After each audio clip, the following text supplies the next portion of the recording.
Greetings folks, this is Ian from the Electromaker Show, but today we're doing something a little bit different. The Pico W is here, it has been for a little while now, and I'm quite excited about this board, as I was about the first Pico. For me, this means synthesizers, this means crazy flashing things, this means web servers that can do stuff, but that only cost $6 and you can put them everywhere, they take hardly any power. It's a lot of stuff. And I've messed around with MicroPython on this and the previous Picos, and that's great. But the C and C++ SDK is really powerful, and if you want to get the most out of this, you need to learn to use it. I am not a professional developer. I am not a person who studied code. I've never studied electrical engineering. I don't know the right way to do things. But I do know that by setting up a virtual machine as a completely blank starting point, you can get this thing up and running fairly quickly, run some example code, and then make your own projects, and get a rough idea about what is going on behind the scenes without needing a degree in electrical engineering or without having to work for an embedded hardware company for years. And that's what this video is about. There's a written version of this on the Electromaker website, which is just all of the things that you're going to see me typing in on the screen, although I would advise actually typing them yourself. I know this sounds weird, but when you start getting commands and code under your fingers start to learn and it propagates back to your brain. And feel free to tell me in the comment section just how stupid that sounds if you don't agree, but I'm a big believer in that kind of learning. Without any further ado, I think we're going to get on with it. I hope this is of some use to you. If you do notice any obvious glaring mistakes in this video, please do let me know in the comment section below. I don't want to give people a false information, but by the same token, beginners don't need to know every single thing before they start. It's very good for people like me to get something working and then learn everything else retrospectively. And hopefully this video strikes a bit of a balance. Anyway, enough waffling up top. Let's go. We're going to start by downloading VMware Workstation, and there is a free version of this you can use for your non-commercial projects. We'll be downloading the Windows 64-bit version, and once you have that downloaded, you can install it onto your system and open it. Once you have it open, you can create a new virtual machine on the home screen here by clicking Create New Virtual Machine. Under the installer disk image area here, if you click Browse, and you can browse to any ISO file you want. This is the latest Ubuntu 22.04 version. You can put any version of Linux on. It's just been a while since I've spooled up Ubuntu specifically, and I thought I would use that. In case you were wondering, this is simply straight from Ubuntu.com, the 22.04 long-term service version of Ubuntu Desktop. So that's the disk image file. I'm going to click Next. And I'm not going to add anything much to this. I'm just going to say my full name is Ian B. My username is going to also be Ian B. My password is going to be just something relatively simple just for now. And next. And then I'm going to call this Ubuntu Pico, which is just because it's going to be for running my Raspberry Pi Pico. Maximum disk size of 20 gigs seems okay. Splitting the virtual disk into multiple files. I'm just going to leave all that as it is. Power on this virtual machine after user creation. So I'm just going to click Finish here. It's going to have 4 gigs of RAM. That's fine by me. 20 gigs of everything else. That shouldn't be a problem. Click Finish.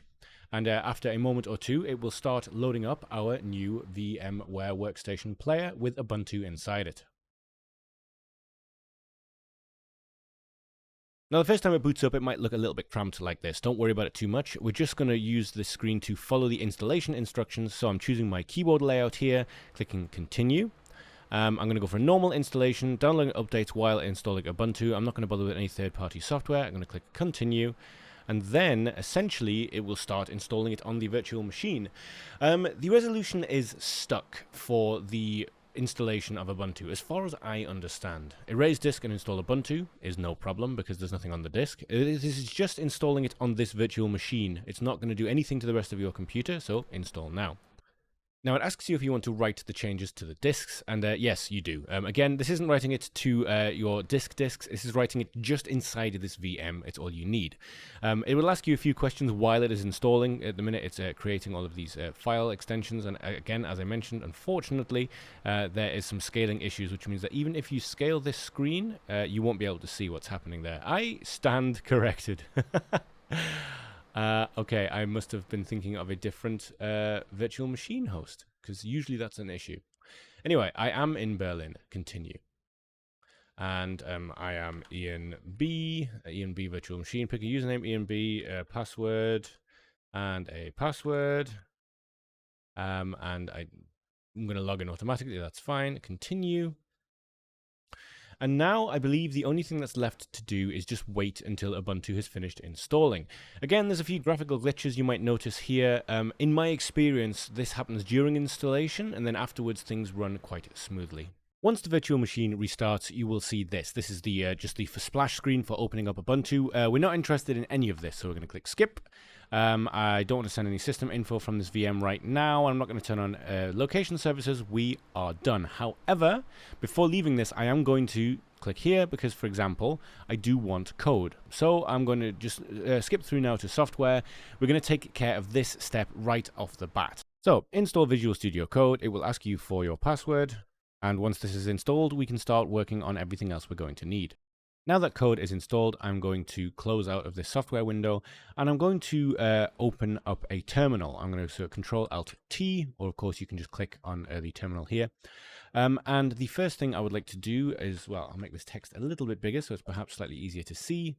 The first thing I'm going to do is say sudo apt install git, because we're going to need git in order to download the Pico SDK.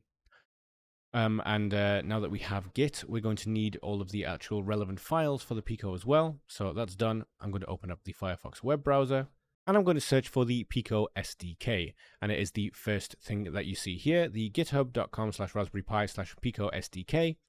The first thing we're going to do is we're going to click code and copy this here. Come back to our terminal and make a directory called Pico.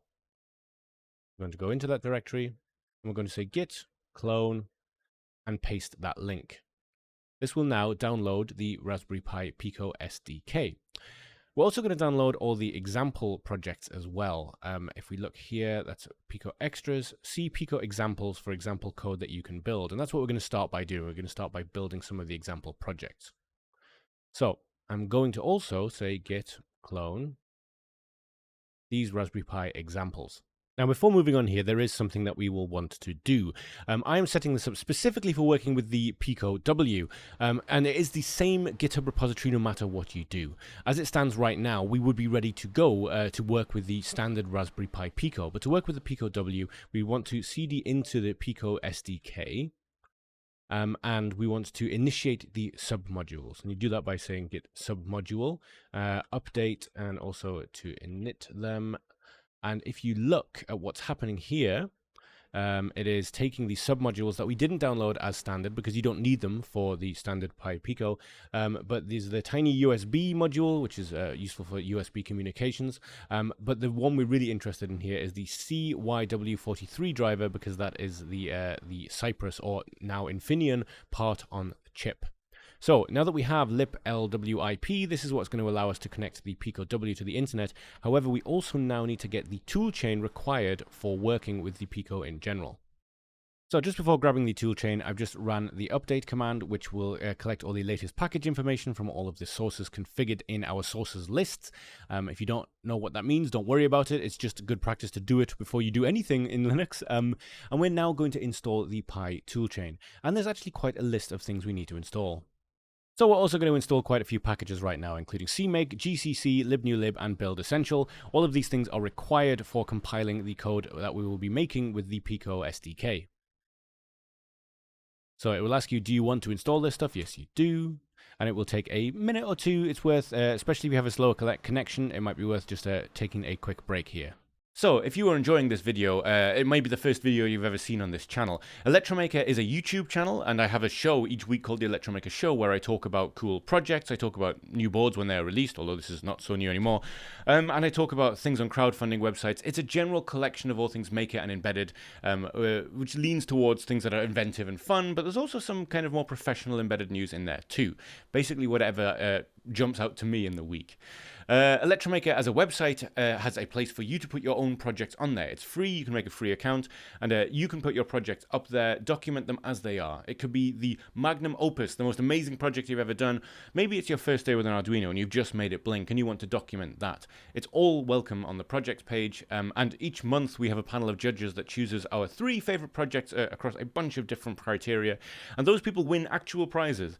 A bunch of fairly decent prototyping gear from Nordic Semiconductor with a fairly high value, and also some various bits of Electromaker and Nordic swag, including these rather fancy t-shirts. And yes, we also have a store at Electromaker where you can get everything that you need for your Maker projects, whether that's Arduino based or whether they're a little bit more professional. And we have some kind of quite industrial stuff at one end of the scale, and then yes, your first Arduino kit at the other. Please do take a look at the store. I think that is all of it. Thank you so much for sitting through my wildly improvised advert. Let's get back to the tutorial. So we have our toolchain, we have the SDK, we have the examples. Let's have a look at one of those examples and try building it. So inside this example directory, there's a bunch of different examples for the Pi Pico, and we want to get the Blink example. However, the Blink example you can see in this directory is for the original Pi Pico. We want the one for the Pico W. So if you look, there is a directory here which says Pico W. So we're going to have a look inside it. And yes, there is a Blink sketch. And if we cat the Pico Blink sketch, we'll see in the terminal here just a simple program that uses the standard lib. stdlib is the standard library of Pico. It also uses the CYW43 library, and that is, as I may have mentioned before, because the LED is actually attached to the Wi-Fi chip here. We're not going to go through what this code does right now. This is a basic flashing, blinking, the hello world, as it were, of microcontrollers. So let's make a folder for built files, and we're going to go back 2 steps to the Pico examples, and we're going to make a directory called build, and we're going to go into that directory. Now, once we're inside this directory, which is of course empty, another thing we need to do is we need to make sure that we have the Pico SDK path set, and the Pico SDK path is back 2 directories, and then Pico SDK. That is now set. So we are ready to build some programs here. And the way that we're going to do that is by invoking a CMake command. Now, with the usual, with the older Pi Pico, all you would need to do is say cmake ... and you're ready to go. What we actually need to do is specify dpico board equals pico_w, and we're going to build that way. And it is going through, and it has built all of the files. Now you will notice there's a couple of errors in here. Skipping some Pico W examples as Wi-Fi SSID is not defined. If you define your Wi-Fi details at that point, it will build all the Wi-Fi projects as well. But since we're just interested in blinking an LED right now, we are not going to do that. However, if we look inside the build folder now, you will see there are a bunch of different files here. In fact, all of the folders that you saw from the Pico examples folder. So if I go back 1 step and I go ls, you can see all of these folders here. And if I, as I said before, say went into the original Blink directory, and we had a look at what the blink.c file looks like in the terminal here. Cat just lists what's inside a file. Here is the normal Pico blinking LED. While true, turn the LED on, sleep, turn it off. Now, we just made a build directory. If we go into that build directory and once again look at Blink, you'll notice it is a completely different thing. This is just the things required to build an actual working Blink image that we can put on to the microcontroller. So once all the examples have been built, you can list the files in the build folder that we just created and built inside. And it looks exactly the same as the Pico examples folder, and that's because these are the build files for all of those examples. So if we were to, for example, look in Pico W and ls and that, looks exactly the same, cd into Blink. Before, you saw the C file for Blink. Now there is just build instruction files, cmake install, cmake and make file. And if you were to type simply make in here, it will take all of that information and it will generate an UF2 file along with a bunch of other files that are useful. So now if you look in here, you'll see we have a bin file, a disassembler file, an elf file, but crucially we have a UF2 file. And if you remember from using MicroPython with the Pi Pico, this is the file that you drag on in the very first place in order to get MicroPython running. In this case, we have generated our own. I'm going to now take my Pi Pico, hold down the boot select button on it, and then plug it in. And I should get a pop-up here. Yes, I do. I'm going to select connect to a virtual machine. And the virtual machine is Ubuntu Pico, the one that we have here.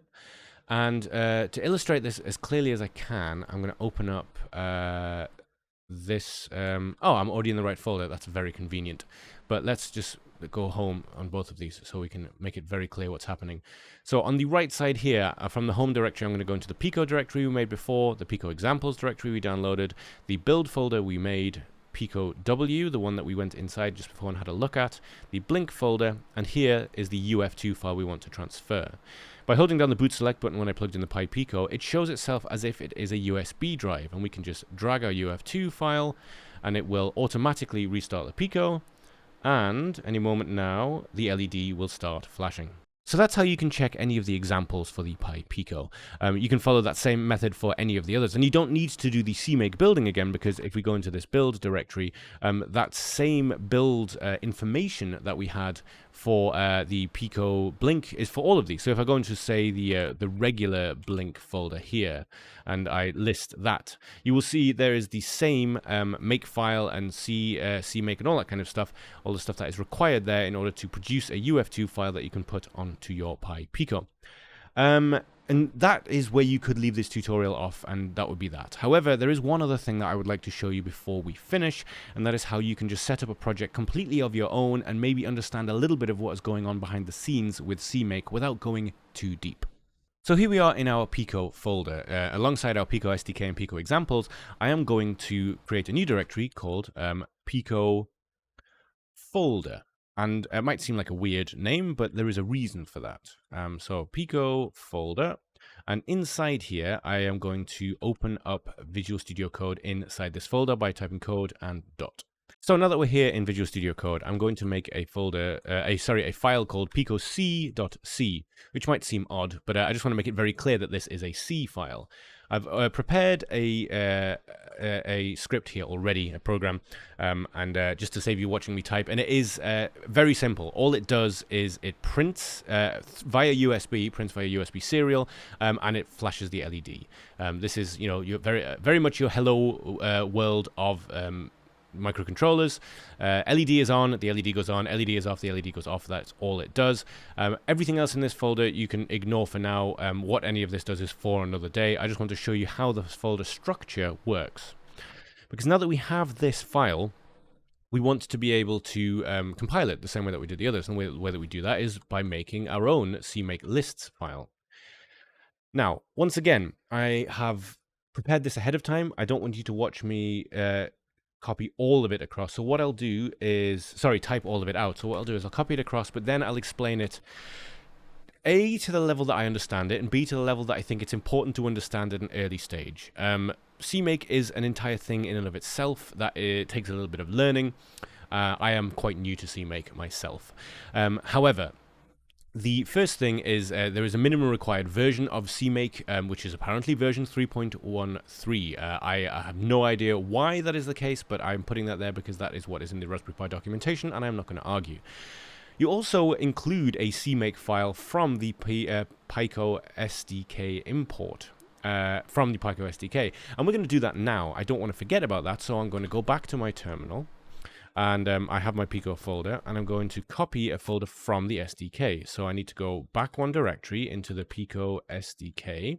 There's a folder called external, and in that folder is the Pico SDK import CMake. I'm going to copy it to dot, as in the folder that we're in. Now if we look, we'll see alongside our Pico C file and our CMakeLists file, we have this file that we need. Job done. Now next, we have our project, and the project I'm calling Flash Print, because this is a C file, Pico C, but the project flashes and it prints. The project uses, I think these flags just say it could be C, it could be C++, it could be assembly. Again, I don't know what these flags mean, and at this stage I am not concerning myself with it. This is a black box. I can find out that later. I don't need it to start my journey of making my own programs. If I run into an issue with that, then I will learn it at that point. The same with these. I understand that these are things that you need to tell CMake to use certain C and C++ standards. I have a very, very basic understanding of what that means, and I'm happy with the ignorance. I will find it out when I need to. Next, we initiate the SDK, and we add the executables. Now again, I have changed the name here to highlight a point. The project is Flash Print, but we're making an executable called Print Flash from, no, test.c is not correct. It is, in fact, Pico c.c. I wanted to do this to make absolutely obvious that FlashPrint is the project name, print flash is the executable name, and Pico C.c is the code that is generating that executable. Now, this is probably not good practice, but I'm not a professional coder. It does not matter. And the reason I did this is because it allowed me to understand that the next things that you do are all talking about the executable. So, enable SDDIO-USB for the print flash executable 1, or true. Yes, we want USB output. We want to output via USB serial. The second part is, do we want to output or input via UART? No, we don't. So same thing, print flash 0. Pico add extra outputs. This is what generates our UF2 file. If you don't put this in here, you don't get the UF2 file. I don't know what it actually outputs if you don't put it in here, but I do know you don't get the UF2 file. And for the purposes of what we're doing today, we're only doing files via UF2. Now, this folder, include directories, print flash, again, the executable, essentially saying everything that's in this current directory we're including. And that reminds me, there is something that we need to copy across also. So let's head back across to the terminal. There is a particular header file that is required for the Pico W. Now, again, if this is required for this specific project, I don't know. That's one of the issues that I haven't quite worked out yet, is this is something that's required for the Wi-Fi driver. We're not using Wi-Fi, but we're using the Wi-Fi chip to flash the LED. So that said, what we will need to do is find that. We need to copy it from the Pico examples folder, I believe. So we go up one, Pico examples, and the folder has a name. It's in Pico W, and it has a name like LW. Yeah, LWIPOPTS examples common. And the way we want to copy it in is we want to actually rename it to just LWIPOPTS.h.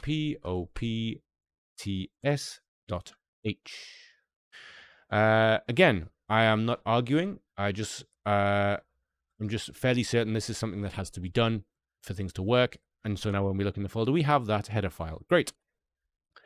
And then the final thing here is the link libraries. We are linking the print flash executable to the Pico. This is a very long, convoluted way of saying this CY43. This is the Wi-Fi chip, and this is the Pico standard library. We have now made our own CMakeLists. So if we look at our folder, we now have a similar looking folder to the ones that are in the Pico example files. We already know that we have our path variable, but let's just check it to be certain. I'm going to say I want to see the Pico SDK path. Yep, it knows where the SDK is. So I think we're ready to make a build. Let's make ourselves a build folder. Oh, I need to make the directory first. Let's cd into the build folder and give ourselves a bit of space. I think we're ready to go here. Let's find out if this works. CMake, and then I'm going to say the Pico board ...